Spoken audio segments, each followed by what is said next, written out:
अस्सलाम वालेकुम, कैसे हैं आप सब? आवाज आ रही है? वालेकुम सलाम जी सर, आवाज आ रही। सॉरी यार, माजरत, आज थोड़ा सा मैं लेट हो गया, काम है कि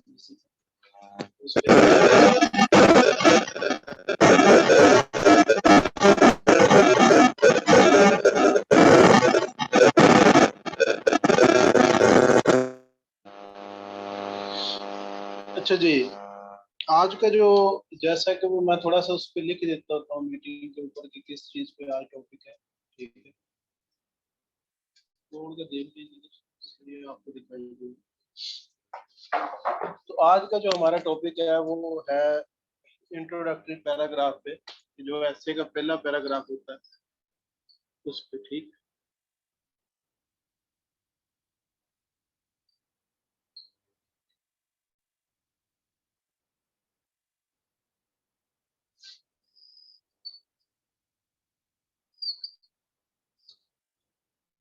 इंट्रोडक्शन का जो पैरा होता है, पहला पैरा हमारा ऐसे को, आज उस पे हमारा लेक्चर है। दिखाई दे रहा है जी सबको? Yes, sir. जी।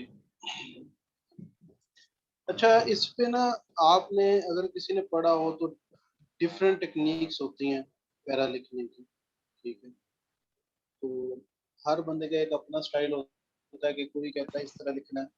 मतलब कुछ लोग, वो पता नहीं, मुझे अब नाम नहीं आते, लेकिन जब हमने नई नई तैयारी स्टार्ट की थी तब मैंने वो नाम सुने थे। तो पता नहीं टॉप टू बॉटम अप्रोच होती है कुछ इस तरह की, डिफरेंट वेरियस नेम्स होते हैं अप्रोचेस। लेकिन जो मेरा अपना एक्सपीरियंस रहा है और मेरे जो कलीग्स हैं जिन्होंने भी ऐसे पास किए हुए हैं, ठीक है, मेरे जो अपने जानने वाले करीब, हम सबकी जो अप्रोच थी वो ऐसी कोई अप्रोच नहीं रही। ठीक है, हाँ, ये इस तरह की अप्रोच थी, एंटी फनल अप्रोच, ये अप्रोच, वो अप्रोच। मेरा ये मानना है कि उधर जो एग्जामिनर है वो आपको ऐसे देखने बैठा होता है, उसको कोई फर्क नहीं पड़ता आप कोई भी अप्रोच इस्तेमाल करें। ठीक है, उसको जो फर्क पड़ता है वो आपकी कंटेंट से पड़ता है, आपकी ग्रामर से पड़ता है, स्पेलिंग से पड़ता है, और आपकी जो क्लैरिटी ऑफ थॉट है कि आपका जो माइंड है वो कितना क्लियर है, उन चीजों से फर्क पड़ता है।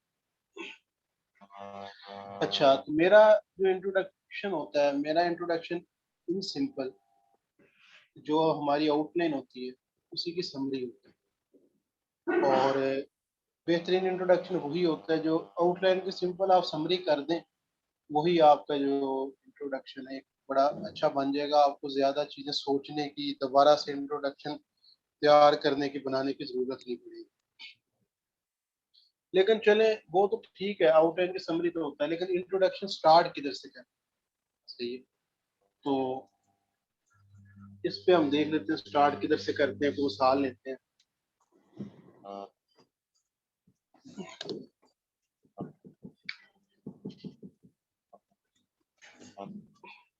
कोई लिखवाएं जी, किसी का लिख के देखते हैं, कोई कोई टॉपिक बताएं।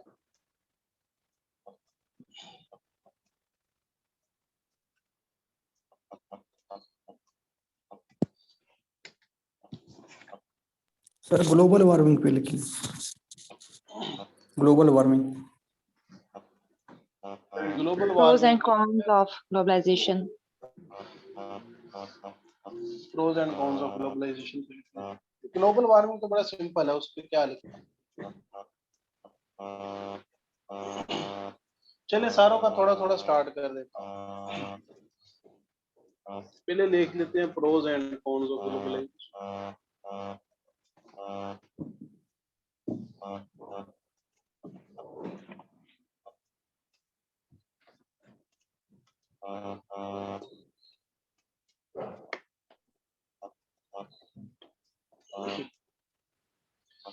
अच्छा, अब ना दो तरह की बेसिक जो अप्रोचेस होती है वो दो तरह की होती है। ठीक है, दोनों डिस्कस कर लेते हैं। मुझे नाम नहीं आते, एंटी फनल, फनल, या जो भी है।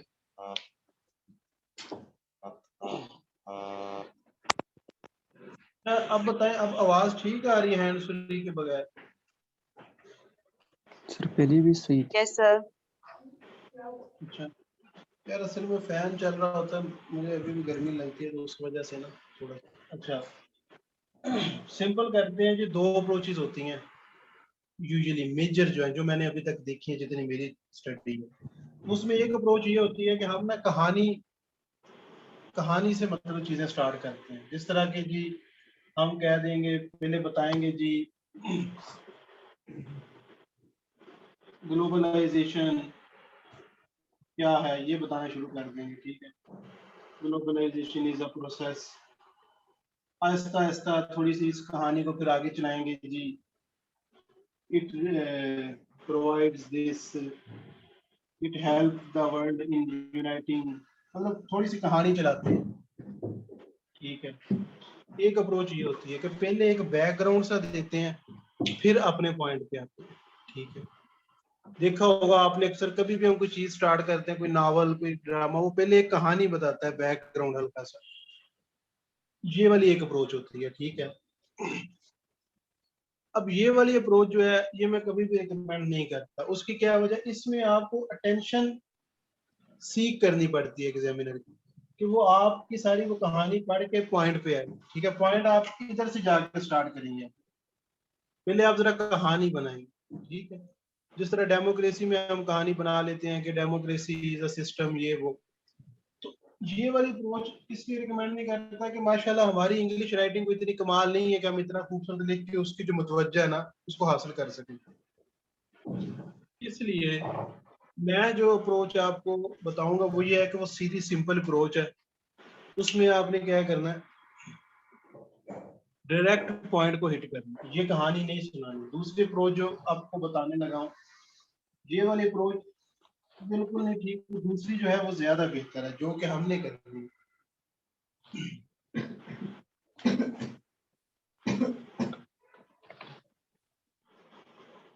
चलिए मैं म्यूट कर देता हूँ सबको, किसी को क्वेश्चन हो ना तो इधर कर लीजिए, वो फिर इधर से ना मसला होता है,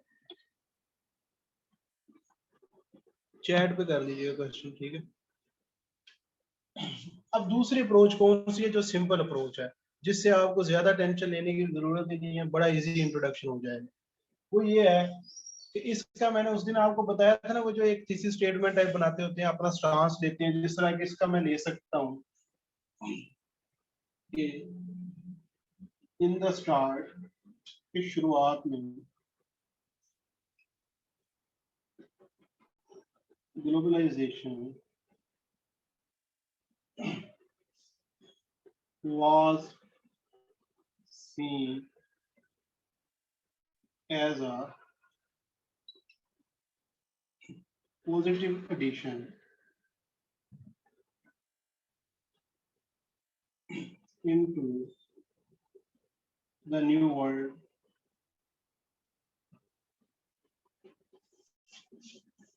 However, with the passage of time,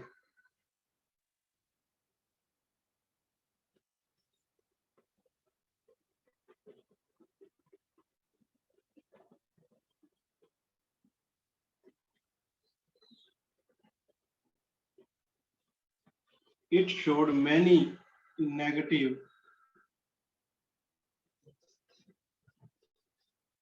impacts, ठीक है। अब ये देखें, ये एक किस्म की थीसिस स्टेटमेंट ही नहीं है मेरी, तो थीसिस स्टेटमेंट भी तो हम ऐसे ही बनाते हैं।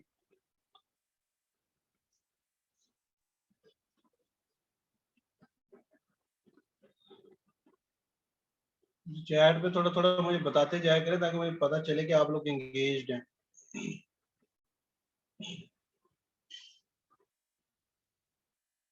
कैमरा थोड़ा सा ठीक कर लें, कैमरा मेरे ख्याल में ठीक नहीं है।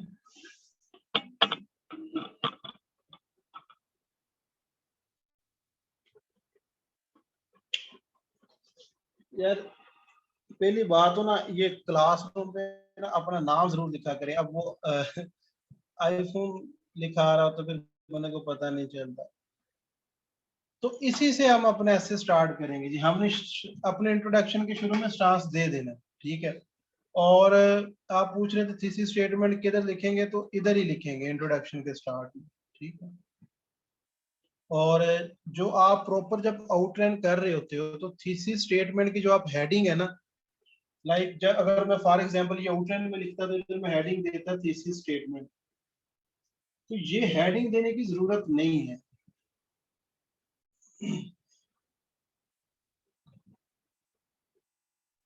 चलो मैं अनम्यूट कर देता हूँ, अनम्यूट करो ना यार, फिर ये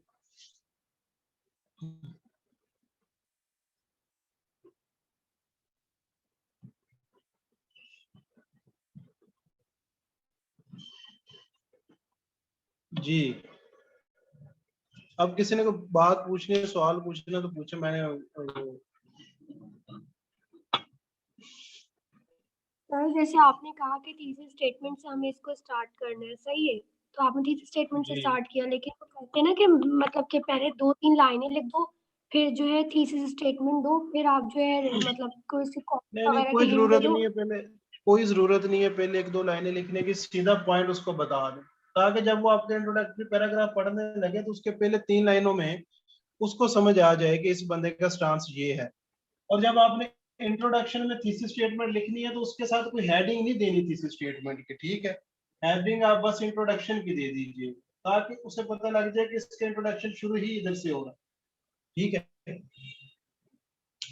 हेडिंग देने की कोई जरूरत नहीं होती थीसिस स्टेटमेंट की। मैंने ऐसे पास किया तो मैंने कभी थीसिस स्टेटमेंट का वर्ड लिखा ही नहीं था, ठीक है, तो वो लिखने की जरूरत नहीं होती, आप जस्ट इंट्रोडक्शन लिख सकते हैं, ठीक है, और इसी से स्टार्ट सर करें। सर जैसे जी आउटलाइन से पहले हम थीसिस स्टेटमेंट लिख देते हैं ना, और उसके बाद आउटलाइन के बाद हमारा इंट्रोडक्टरी पैराग्राफ आ जाएगा और उसका स्टार्ट ही हम सेम थीसिस स्टेटमेंट से लेते हैं, तो ये गलत सेम तो से नहीं ही होगा करना ना? है, सेम से ही करना है, मैं सेम से ही करता होता हूँ, कुछ नहीं होता, सारी दुनिया सेम से करती है जो मेरे साथ पास हुए, ठीक है। ओके ओके ठीक है। ये देखें, अगर आप देखें, अगर आप जाएं, आप CSS एसए का FPSC से सिलेबस निकाल के देखें, तो जो रिकमेंडेड बुक्स है ना, उनमें कहीं भी उन्होंने नहीं कहा कि आपने बाय वर्ड थीसिस स्टेटमेंट लिखनी है, ठीक है। इन सिंपल थीसिस स्टेटमेंट हमें हाइप क्रिएट की, ये आपका सिंपल स्टांस होता है, ठीक है, यस सर। आपका बस स्टांस होता है और इसमें कुछ भी नहीं होता, अब नाम जो मर्जी दे लें।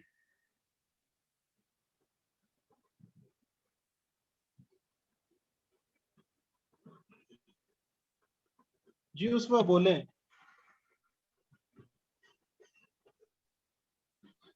अब बात समझ आ गई है, स्टार्ट कैसे करना। तो सर यस हम सर।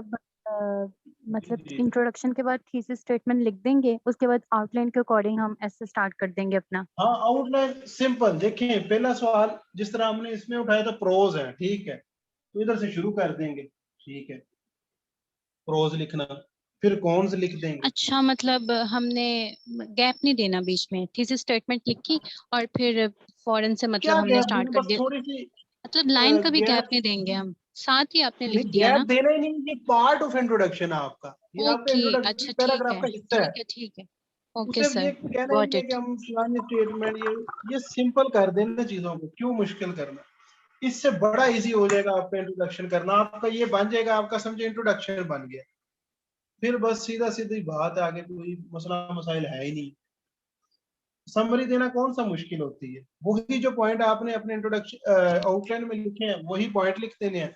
और आप पूछ रहे हैं, अक्सर पूछते हैं लेंथ कितनी होनी चाहिए, तो लेंथ जी इसकी होनी चाहिए 200 वर्ड्स, ठीक है, मतलब एक पेज पूरा हो और 2-3 लाइनें और हो, बस इससे ज्यादा नहीं, कोई 2 पेज का लिखने की जरूरत नहीं है, 200 वर्ड्स इनफ होता है, ठीक है,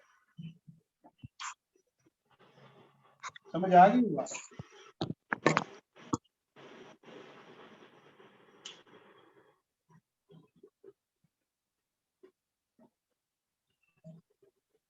बाकी मैंने सर वो एक आपके पेज के साथ दोनों किया है। साइड्स ना काउंट होंगे? सर एक पेज के दोनों साइड्स काउंट काउंट होंगी? मैं तो पेज बताया ही नहीं है, मैंने सिर्फ इतना कहा कि 200 वर्ड लिखने, ठीक है। सर आपने कहा एक पेज और 2-3 लाइनें सर। हाँ, एक पेज मतलब एक साइड ही होती है ना, एक पेज एक साइड ही होती है, ठीक है। ये ओके तो सर। पाकिस्तानियों ने कोई नवा काम निकाल दिया, वो कहते हैं 2-3 पेज है, वो कहते हैं 2 साइडें की एक साइड, हालांकि आप नंबरिंग देखें तो वो तो पेज एक साइड की होती है। बारी आउटलाइन पे वर्ड नहीं, इंट्रोडक्टरी पैराग्राफ का कह रहा हूँ कि जो इंट्रोडक्शन पैराग्राफ है वो आपका कम से कम 200 वर्ड्स का होना चाहिए।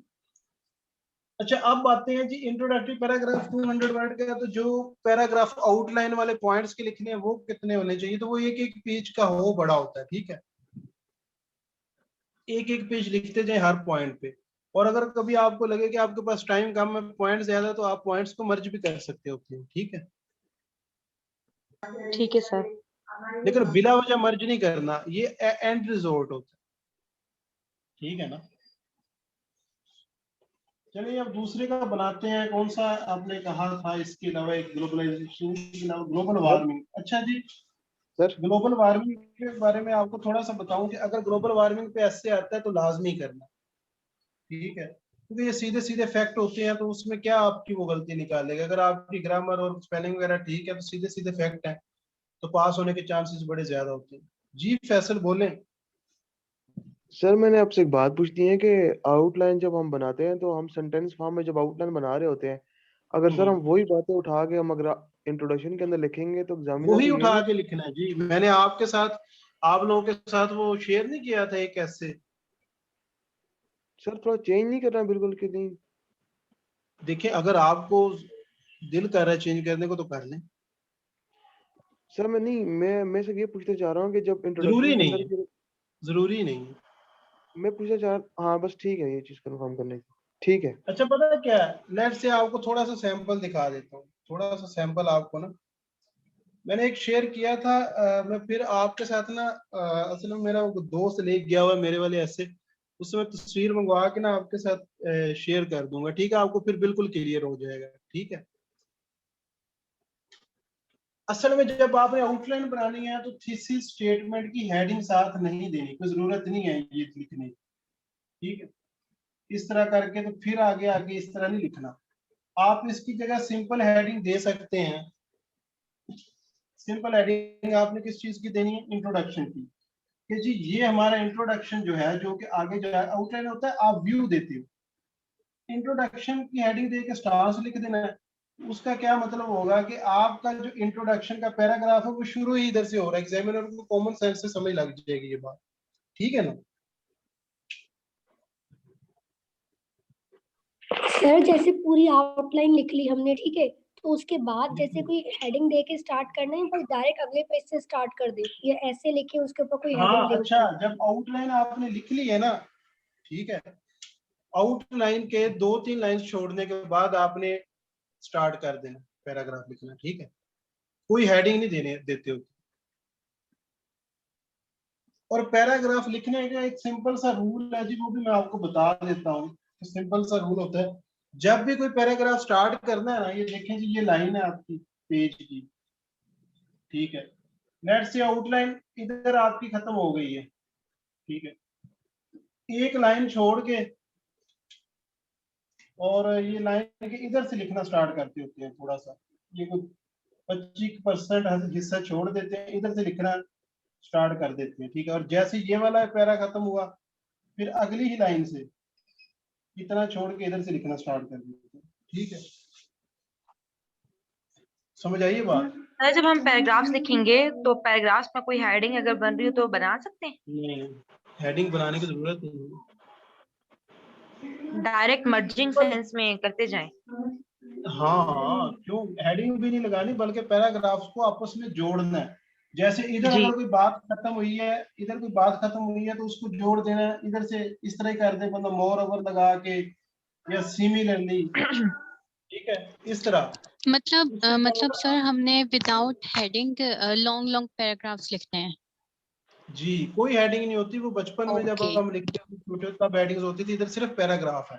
अब वो देखिए उसने आपको कोई सर भी पैराग्राफ ढूंढना है तो वो आउटलाइन से ढूंढ लेगा, सिमेट्री आउटलाइन वाली सर होनी चाहिए, ठीक है। इंट्रो, अगर हम यहाँ पे सिर्फ इंट्रो की बात करें अभी, तो इंट्रो में तो कोई पैराग्राफ नहीं होता। इंट्रो को तो पूरा ही एक पैराग्राफ बड़ा होगा, वही हमारा इंट्रो है, और उसके अंदर हम जो है सारी बातों को जोड़ के लिख देंगे जो भी हमने आउटलाइन में बनाया है। देखिए इंट्रोडक्शन का तो पैराग्राफ एक होगा, ठीक है, लेकिन हर पॉइंट का भी तो एक पैराग्राफ होगा ना, मैं उसकी बात कर रहा हूँ। तो सर ट्रांजिशन पैराग्राफ देंगे, जैसे इंट्रोडक्शन खत्म हुआ हमारा तो नेक्स्ट पैराग्राफ शुरू करना है, तो ट्रांजिशन या लाइन देनी है हमने। किसी को जरूर, कईयों को होता है कि वो दे देते हैं ट्रांजिशन पैराग्राफ, लेकिन जरूरत नहीं होती उसकी, ठीक है?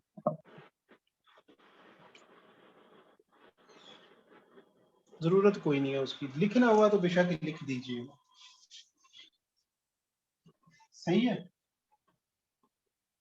सर जैसे बाकी पैराग्राफ्स में हेडिंग्स रिक्वायर्ड नहीं है, तो इंट्रोडक्शन और कंक्लूजन की हेडिंग दें, या वो भी बस मर्जिंग सेंस में करके स्टार्ट कर लें? नहीं नहीं, ये हेडिंग शेडिंग कोई नहीं देते होते हैं, सिर्फ वही आउटलाइन की हेडिंग है, उसके अलावा कोई हेडिंग नहीं है। मतलब समझ ले आपकी आउटलाइन खत्म हुई, इंट्रोडक्शन की भी नहीं है? अच्छा चले मैं आपको स्ट्रक्चर जी जी बता देता हूँ, ठीक है। एक बार स्ट्रक्चर देख लेते हैं एस्से का, ठीक है। ये जी हमारा एस्से है, ठीक है। ये हमने लिखना स्टार्ट कर दिया जी। इंट्रोडक्शन की, अब पूरा मैं आपको स्ट्रक्चर बता रहा हूँ, देख लीजिए। इंट्रोडक्शन की हेडिंग थी, ये अपना जी स्टांस आ गया हमारा, ठीक है। ये हमारा स्टांस आ गया। उसके बाद दूसरी चीज आ जाती है हमारी फर्स्ट हेडिंग आ गई आउटलाइन की। उसके नीचे 1 पॉइंट, 2 पॉइंट, 3 पॉइंट, जितने भी मतलब हो गए। इस तरह सेकंड हेडिंग आ गई, उसके नीचे पॉइंट वगैरह, ठीक है। फिर हमने इधर लिख दिया कंक्लूजन, ठीक है। ये हमारी होगी आउटलाइन, ठीक है, पूरी। जो दिखाई दे रहा है, ये हमारा स्ट्रक्चर है जी, सारा आउटलाइन का, ठीक है। अब कंक्लूजन जिधर हमने लिखा है, इसकी जैसी 2-3 लाइंस है, 2-3 लाइन में अगर आपने कोई कंक्लूजन बताना, जैसे ऊपर इंट्रोडक्शन एक बताया, 2-3 लाइंस में अपना स्टांस बताया, तो बेशक कंक्लूजन भी 2-3 लाइंस में अपना कोई स्टांस बता सकते हैं आप, ठीक है। अगर नहीं भी बताना तो कोई मसला नहीं, जस्ट कंक्लूजन लिख दें। उनका मतलब होता है कि ये पॉइंट के बाद हमने कंक्लूड कर दिया अपना। ये आपके पूरे एस्से का मैप है, आउटलाइन, ठीक है। अब इसके बाद ऐसे लिखना कैसे स्टार्ट करना है, ये जी खत्म हुई है तो एक लाइन छोड़ के आपने ऐसे लिखना सीधा स्टार्ट कर देना, इंट्रोडक्शन पैराग्राफ से। फिर जैसे 200 वर्ड हो जाए तो आपने नया पैराग्राफ स्टार्ट कर देना। इस तरह आपने पैराग्राफ लगाते जाना, मतलब ये खत्म हुआ तो ये इस पॉइंट का पैराग्राफ, फिर इस पॉइंट का, फिर इस पॉइंट का, फिर इस पॉइंट का, इस तरह एंड तक, और फिर कंक्लूजन का पैराग्राफ। बस आ गई बात समझ? सर यस कनेक्शन सर, आ गई। ड्रॉप हो गया था, फिर से बता दें। ये ना आपका मैप है आउटलाइन, ठीक है।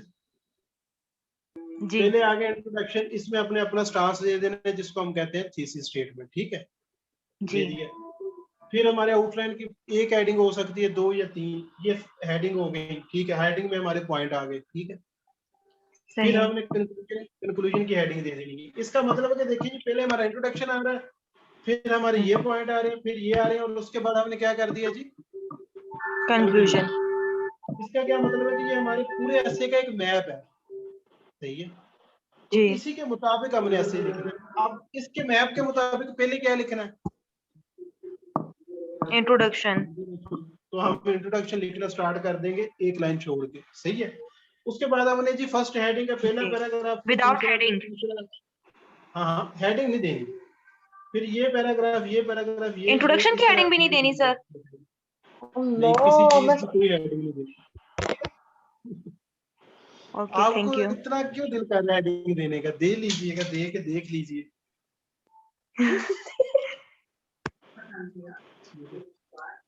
तो बस फिर सिंपल लिख देना सारा, इसी इसी मैप को फॉलो करना है। ये नहीं है कि ये पॉइंट, फॉर एग्जांपल आपकी ये वाला पॉइंट है जी, आप इसमें इकोनॉमी की बात कर रहे हैं, दूसरे में आप बात कर रहे हैं डेमोक्रेसी की, तो पहले इकोनॉमी वाला लिखना है, फिर डेमोक्रेसी वाला, मतलब जिस तरह इधर लिखे हैं लाइन वाइज उसी तरह चलना है, ठीक आगे है पीछे सर। नहीं करना, ठीक है ना। ये मैप फॉलो करना है जो आपका आउटलाइन का होगा। Okay okay sir. जी बारी पूछे सवाल आप।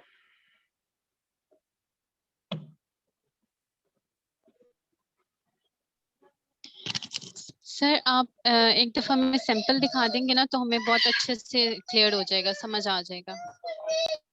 हाँ सैंपल तो आप लोगों को अच्छा, वो जो मैंने ऐसे शेयर को देखा नहीं था थोड़ा सा आप। यस सर, वो दिखा था आपने जो शेयर किया था। हाँ तो वो सैंपल था, और किस तरह का सैंपल आप मतलब चाहते हैं? वो ग्रुप में शेयर है सर। हाँ चलो, मैं फिर कर दूंगा, ठीक है, एक और कर दूंगा, सही है। यस सर, एक कंप्लीट प्रॉपर ऐसे जो हो ना रिटन फॉर्म में, वो शेयर कीजिएगा। ठीक है, वो भी शेयर कर दूंगा। सर चेक ऐसे हो सर। यार ठीक है, मैं देखता हूँ कि चेक ऐसे हो तो वो शेयर कर दूंगा।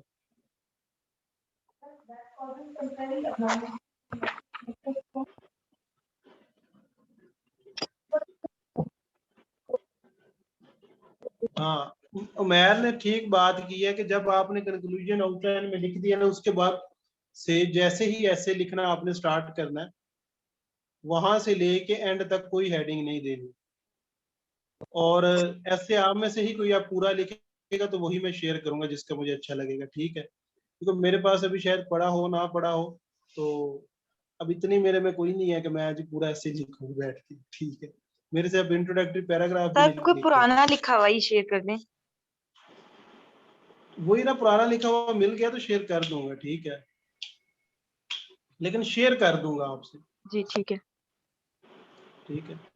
बट सिंपल ये है कि कोई हेडिंग होती ही नहीं है पूरे में, सही है? सिर्फ आउटलाइन में ही होती है जो हेडिंग। जी ठीक हो गया सर। हाँ, कोई हेडिंग नहीं। खा गया इंट्रोडक्शन की हेडिंग दो सर, आखिर में इसको कहते हैं आप एक काम करिएगा, आप दे आइएगा, उसके बाद फिर देख लीजिएगा।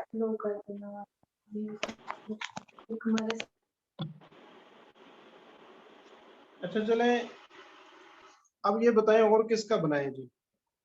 बल्कि आप लोग बनाएं, थोड़ा सा मैं टॉपिक लिखता हूँ।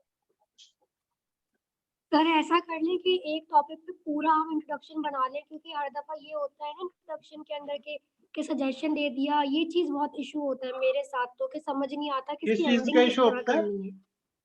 किस चीज का? कि हाँ सजेशन वाले पार्ट का वाले हाँ, पार्ट का इंट्रोडक्शन की हम एंडिंग आप किस तरह सजेशन करनी है, देख लेते हैं। इंट्रोडक्शन की एंडिंग किस तरह करनी है, एक यही पूछ रहे हैं।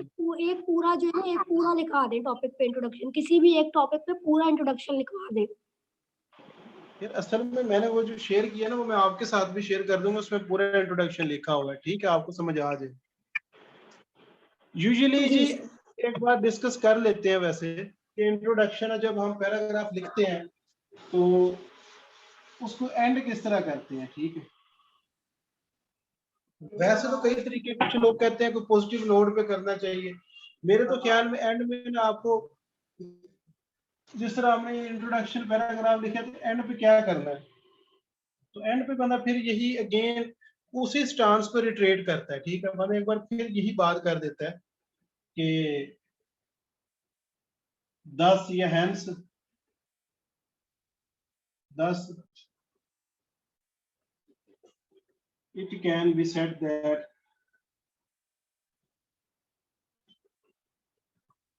globalization is a double-edged sword। मतलब ये वही बात है, दोबारा मैंने की है कि एंड पे आप अपना ही स्टांस दोबारा ही रिट्रेट कर देते हो, कि आप दोबारा से वही चीजें प्रोड्यूस करते हो, कि एंड पे आप फिर एक बार वही बताते हो कि मेरा स्टांस ये है इंट्रोडक्शन, ठीक है ना? सर मैं इसमें एक ये भी बिल्कुल सर। मैं भी ऐसे ही करती हूँ। और सर इसके एक ये वजह ये भी होती है कि इंट्रोडक्शन का जो पैराग्राफ होता है वो खुद भी तो एक पैराग्राफ ही है ना, तो हम हर पैराग्राफ का भी एक एंडिंग पॉइंट देते हैं, तो उस तरह से ये भी देंगे। हाँ, एक बार दोबारा अपना स्टांस उसको बता देना, सही है? तो यही होता है एंड पे। तो इस पे कुछ मेरा नहीं ख्याल इसमें आप कोई सजेशन की तरफ जाएं या कोई पॉजिटिव नोट की तरफ जाएं, वो कंक्लूजन में जाते हैं। पॉजिटिव नोट या पॉजिटिव एंडिंग जो है वो कंक्लूजन में हम देते हैं, ठीक है?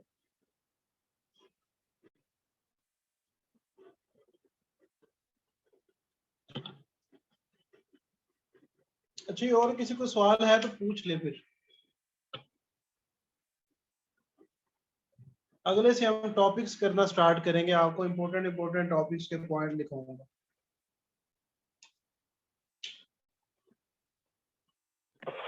सर एक बॉडी पैराग्राफ भी लिखना सिखा दें कोई एक किसी भी टॉपिक, इसी टॉपिक पे किसी भी एक जो दूसरे पैराग्राफ होते हैं आउटलाइन के, वो वाले कह रहे हैं?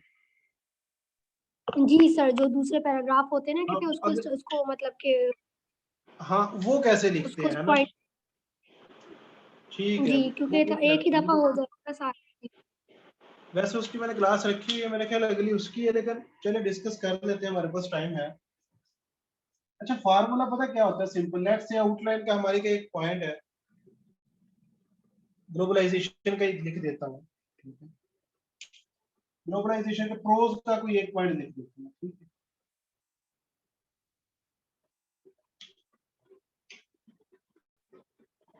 कि प्रोज में से जी कोई अच्छा सा पॉइंट दिखाएं प्रोज का, कौन सा है ग्लोबलाइजेशन?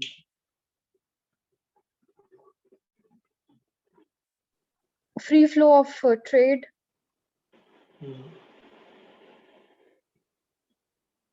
चलो ये लिख देते हैं कि जी एक आम शख्स के लिए या एक हर इंसान को एक opportunity, free flow of ideas. हाँ ये ज्यादा ठीक है। अच्छा, ग्लोबलाइजेशन की डेफिनेशन होती है कि ये तीन चीजों का ना फ्री फ्लो होता है, ठीक है। प्रोडक्ट्स होते हैं उसमें, एक products, free flow of products, ideas और जो पीपल है उनका, ठीक है। लोग हो गए, प्रोडक्ट हो गए और आइडियाज हो गए, ठीक है। चलिए जी फ्री फ्लो ऑफ आइडियाज लिख देते हैं।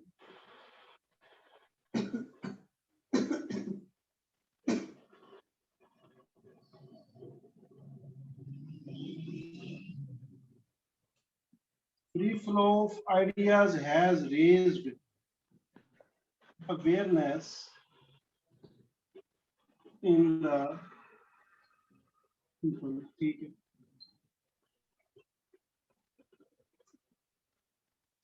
अब इसको ना आपने तीन हिस्सों में डिवाइड कर दिया, ठीक है।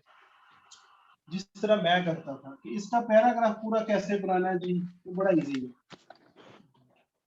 पहले हिस्से में पार्ट 1 में आपने क्या करना है, आपने यही फैक्ट दोबारा बयान करना है कि after the rise of globalisation, ठीक है, we have seen that the flow of ideas has become very easy and it has give awareness to people. मतलब जो इसका फायदे हैं वो इधर बता देने हैं 3-4 लाइन्स में, ठीक है। यही बात मतलब दोबारा करनी है, ठीक है। पहले पार्ट में ये होगा। अब पार्ट 2 में क्या करना है,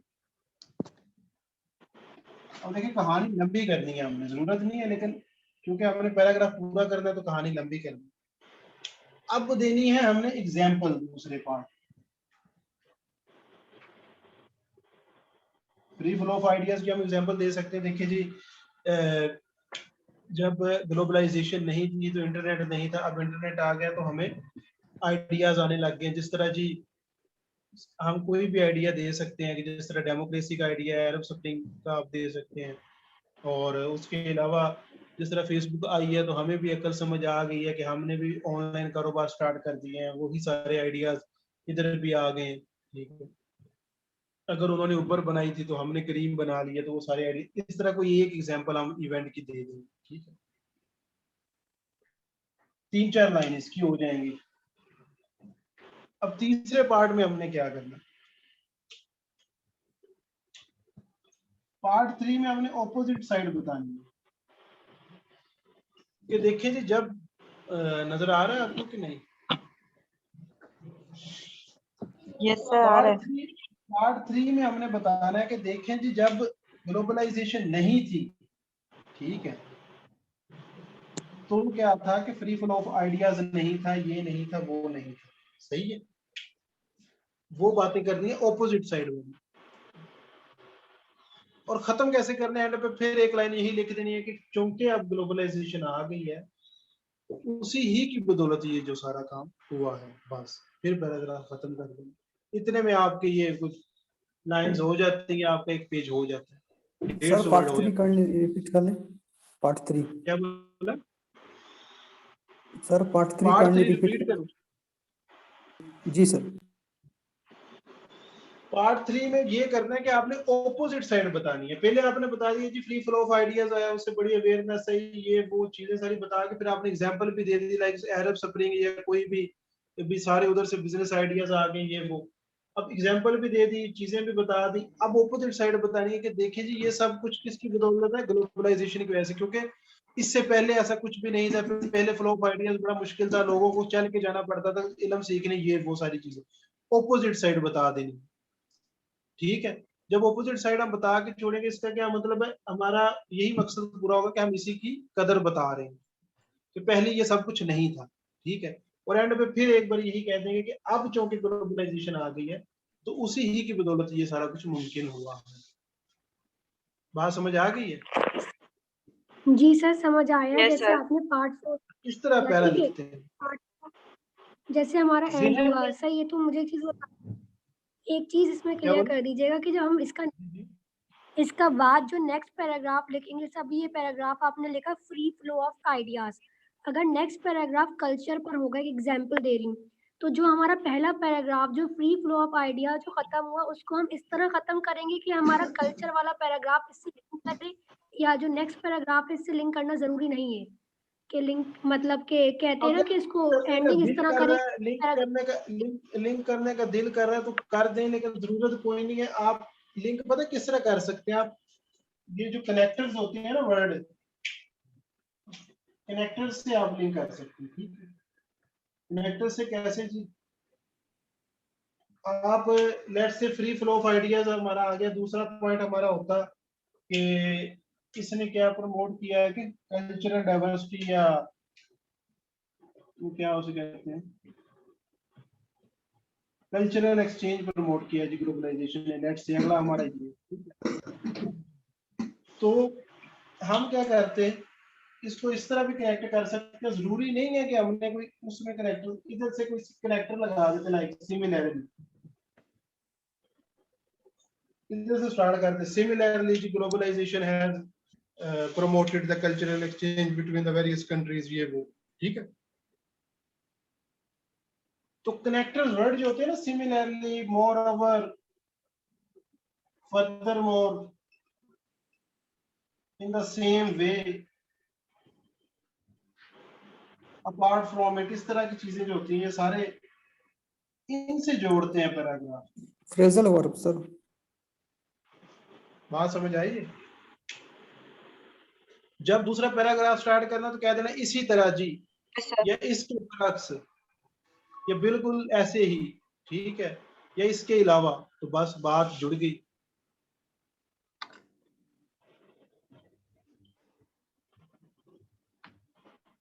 इससे ये होता है कि अगर वो आपका पैराग्राफ पढ़ भी ले तो वो ये कहेगा कि इसने सारा फ्री फ्लो ऑफ आइडियाज पे लिखा है।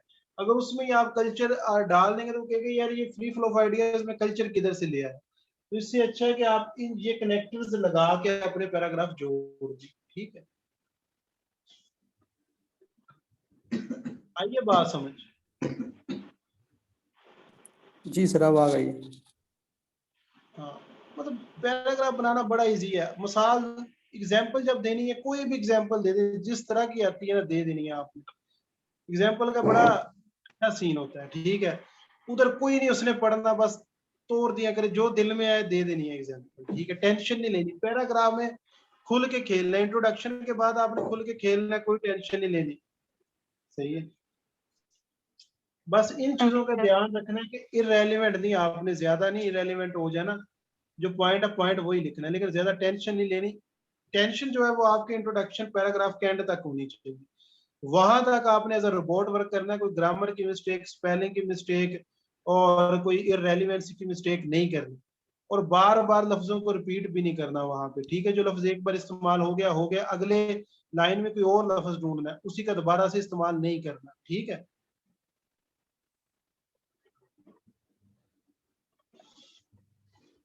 बाकी जितनी ज्यादा प्रैक्टिस करेंगे उतना ही ज्यादा अच्छा होगा। बाकी मैं आप लोगों के साथ सैंपल शेयर कर दूंगा, आप लोगों के आइडियाज बिल्कुल क्लियर हो जाएंगे फिर। ठीक है, और बाकी आप लोग थैंक जी यू सर। कायनात।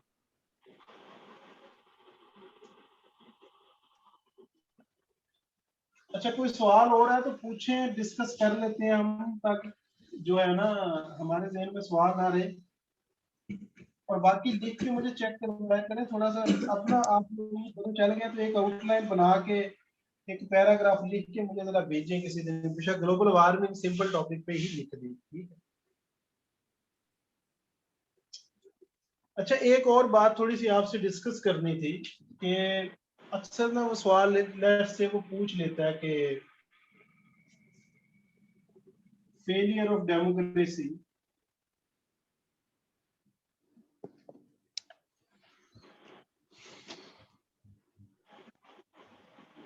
इन पाकिस्तान, ये आया हुआ है ना जी।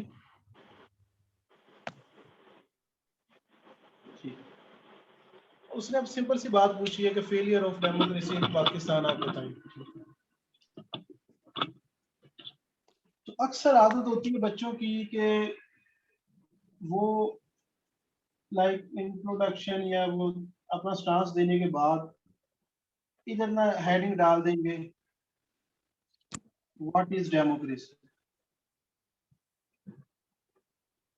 मतलब पहले वो बताएंगे कि डेमोक्रेसी है क्या, फिर वो बता देंगे history of democracy in Pakistan. तो मैं इन चीजों के ना खिलाफ हूँ। मैं कहता हूँ कि ये वाली बातें आप ना करें, आप सीधा पॉइंट पे हैं, ठीक है। तो मैंने करूँगा ये सब लिखने के आप उसे सीधा कहें, ये सब लिखने के बजाय आप उसे सीधा लिखें कि वाई, ठीक है, वाई फेलियर ऑफ डेमोक्रेसी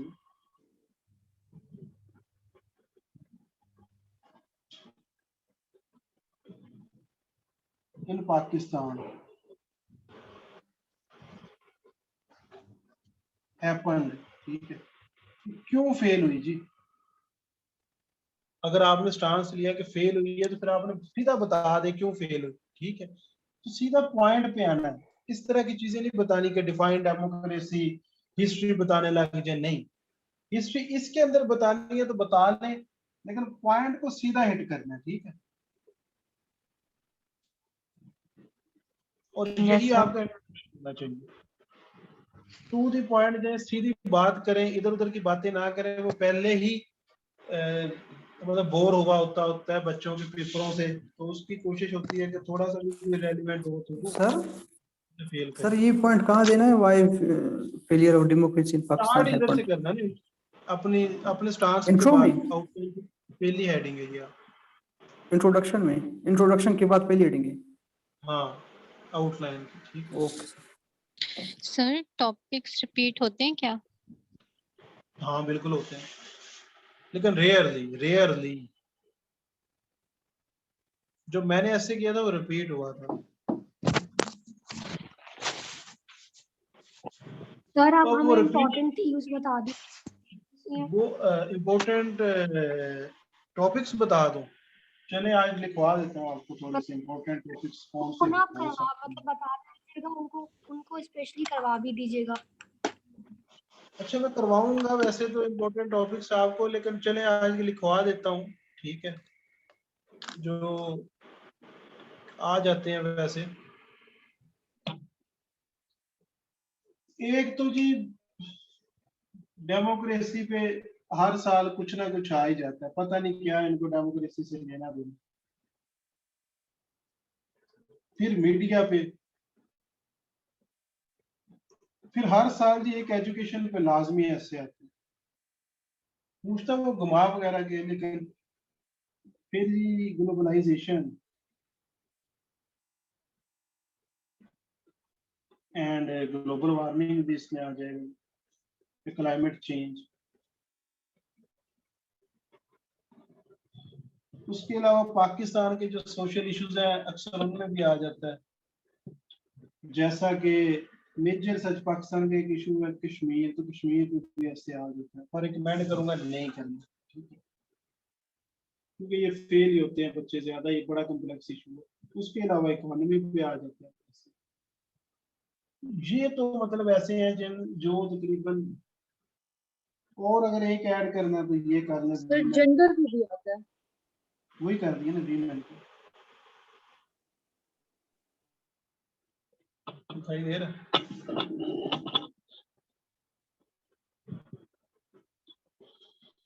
और कोई जी आपकी नजर में और कोई इंपॉर्टेंट टॉपिक हो? मेजर ये है 1 2 3 4 5 6 7 8, इन 8 पे डाटा तैयार किया हो ना तो बाकियों का डाटा भी इनमें से निकल ही आता है। और एक और अहम टॉपिक है जी, वो है आईटी, मतलब इंफॉर्मेशन टेक्नोलॉजी, तो इस पे भी कुछ ना कुछ आ ही जाता है। टेररिज्म, अब समन टेररिज्म अब बहुत पुराना हो गया, तो अब इस पे काम नहीं आता है, तो ये एक बड़ा कॉम्प्लेक्स इशू है। इसके अलावा टेररिज्म के अलावा आजकल जो इन है ना वो है इस्लामोफोबिया। इस्लामोफोबिया मतलब मुसलमानों के खिलाफ जो हेट है, ये ज्यादा इन है उसकी निस्बत, ठीक है। अब आजकल आपने एक और टॉपिक भी अहमियत का हामिल हो गया, वो करना है अफगानिस्तान, ठीक है। तो तालिबान का राइज आया तो खबरों में रहा है, ठीक है। गवर्नेंस अब पुराना हो गया है, कम आता है तो गवर्नेंस भी लिख लेते हैं, गवर्नेंस लिख लें। गवर्नेंस पहले इस पे काफी आता था गवर्नेंस पे, ठीक है। तो अफगानिस्तान सर आजकल कोरोना भी होगा सर, क्या कोविड भी होगा कौन सा? सर, कोविड डेस्पेरिटी और जो बहरान है ना कोविड में, COVID-19। कोविड पे सीएसएस वाले ऐसे ऐसा देंगे कि माशाल्लाह से हम ना ही करें तो बेहतर है। वो देखा नहीं 21 में जो उन्होंने किया। तो कोविड अब बहुत ज्यादा क्लीशे हो गया है, वो उसको नहीं देंगे, अगर दिया भी तो बड़ा फजूल। टॉपिक भी ओपन तो है ना, ओपन टॉपिक है। हाँ हाँ, ये तो है। कोविड मतलब आ तो रहा है, तो कोविड भी लिख लिया। हाँ, आ तो बहरान रहा है, वैक्सीन डिप्लोमेसी हो गई, वर्ल्ड ऑर्डर जिस तरह किस तरह ग्रुप्स लॉबीज बना रहे हैं आगे पीछे सब कुछ। तो लिख लें जी, कोविड को भी एनर्जी लिख लें। क्राइसिस, और कोई है जी आपकी नजर में तो बताएं। एनर्जी क्राइसिस यार एनर्जी क्राइसिस तो अब दूर हो गया ना सर। ये हो सकता है रिन्यूएबल एनर्जी पे आ सकता है, रिन्यूएबल एनर्जी। तो ये उसके सर लिए जो रिन्यूएबल पाकिस्तान आते हैं की पॉलिसी है रिन्यूएबल एनर्जी की, वो जरूर पढ़ लीजिएगा। इस तरह देखे टॉपिक तो फिर बहुत सर निकल आएंगे। आई थिंक किसी ना किसी ईडीएम पे भी मेरे ख्याल से हर साल आता है इससे। किसमें? ईडीएम पे मतलब ईडीएम पे के वो कोटेशन पे? ईडीएम पे भी या कोटेशन फिर होती है ना। कोटेशन पे भी इस टाइप के ऐसे भी आते हैं। हाँ तो वो तो देखिए, वो तो फिर समुंदर है, वो तो कोई भी आ सकता है, ठीक है। जो वो उससे कहते हैं लिटरेरी ऐसे। अब वो जिन्होंने वो उनके लिए होता है जिन्होंने बुक्स पढ़ी है, लाइक जिन्होंने अब शेक्सपियर पढ़ी है, जिन्होंने हैमलेट पढ़ी है। तो उस तरफ हमने तब भी जाना अगर हमें कुछ चीजों का आइडिया होगा, अगर नहीं होगा हमें हैमलेट का नहीं पता, उसका नहीं पता, डॉक्टर फॉस्टस का नहीं पता, शेक्सपियर का नहीं पता, ओथेलो नहीं पढ़ा हुआ, ठीक है। तो फिर हम वो लिटरेरी ऐसे करने के मतलब अखलाकी जवाज रहता नहीं है हमारे पास। Okay sir. वाटर क्राइसिस भी कर लें, वाटर क्राइसिस भी कर लें। लेकिन अगर किसी बंदे ने कोई लिटरेचर पढ़ा हुआ है, उसे ये चीजें आती हैं, तो वो जरूर अटेम्प्ट करे। अगर आप में से किसी ने पढ़ा तो देन मतलब गो फॉर इट, ठीक है। यार ये नेशनलिज्म और ग्लोबल पैराडाइम वगैरह वाला ऐसे से अवॉइड किया करें। यूजुअली हम इसमें ना पॉलिटिकल साइंस या आईआर की टर्म्स इस्तेमाल कर लेते हैं, जिससे क्या होता है अच्छा, ऐसे अटेम्प्ट किस तरह करना चाहिए जी? मेरे जो फेवरेट होंगे वो डेमोक्रेसी होगा, मीडिया होगा, एजुकेशन है, ग्लोबलाइजेशन है, ग्लोबल वार्मिंग है, गवर्नेंस है, वीमेन है। वीमेन अगर फेमिनिज्म वाला आया तो फिर नहीं करना, ठीक है। वीमेन अगर फेमिनिज्म वाला आया तो फिर नहीं करना, अगर सिंपल आया तो फिर करना है। अगर फेमिनिज्म आया तो फिर बिल्कुल नहीं करना है, ठीक है। वैसे डेमोक्रेसी बहुत सेफ होता है, मीडिया बहुत सेफ होता है, एजुकेशन बहुत अच्छा होता है, ग्लोबलाइजेशन और ग्लोबल वार्मिंग तो बेस्ट है, ठीक है। और वीमेन वाला अगर फेमिनिज्म के अलावा आया तो फिर ये भी ठीक है, इस्लामोफोबिया भी ठीक है, आईटी भी अच्छा टॉपिक है, ठीक है, आईटी भी अच्छा टॉपिक है। मतलब देखें, ये सारे आप तैयार कर लें, लेकिन एक बात एंड पे यही कहूंगा आप लोगों को कि ऐसे करना वो है जो आपको अच्छे से आता है, ठीक है। अगर आपको ऐसे अच्छे से नहीं आता तो फिर वो ऐसे नहीं करना, ठीक है। सिंगल नेशनल करिकुलम पे वैसे एक टॉपिक वाइज इम्पोर्टेंट है, टॉपिक वाइज ये इम्पोर्टेंट है, बट ऐसे में भी आ जाए, लेकिन वैसे आप ये टॉपिक जरूर कीजिए, अदरवाइज करंट अफेयर्स में आ जाएगा या पाकिस्तान अफेयर्स में वो पूछ लेगा, ठीक है। तो ये वाले तो प्रिपेयर कर लेना, इसका डाटा आपको बाकी एसेस में भी हेल्प करेगा, ठीक है। अच्छा ठीक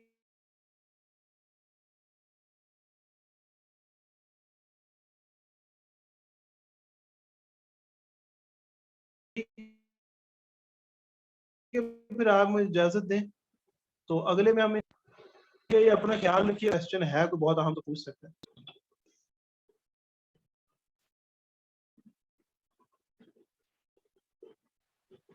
अस्सलाम वालेकुम सर। वालेकुम सलाम। सर कैसे हैं, ठीक है? जी बोले। सर नेक्स्ट असाइनमेंट दे दें कोई किसी टॉपिक पे, कोई आउटलाइन असाइनमेंट यही है, असाइनमेंट आप लोगों की यही है कि कोई भी टॉपिक उठाएं, मुझे उसकी वो भेजें आउटलाइन बना के और इंट्रोडक्टरी पैराग्राफ, ठीक है? कोई भी टॉपिक उठा लें, सही है। बेशक ये democracy and illiteracy do not move together का भेज दें, ठीक? या ओके सर। ग्लोबलाइजेशन का pros and cons of globalisation का भेज दें, या ग्लोबल वार्मिंग का फैक्ट और फिक्शन इसका भेज दें, ठीक है? ये नेक्स्ट क्लास के लिए असाइनमेंट है सर। जी जी ये भेज दें आप, नेक्स्ट क्लास से पहले बेशक मुझे आज ही करके भेज दें, कल भेज दें, ठीक? ओके सर ठीक है। ओके सर ओके जी, ठीक है। अपना ख्याल रखिएगा। ओके, अल्लाह हाफिज। ओके सर, अल्लाह हाफिज।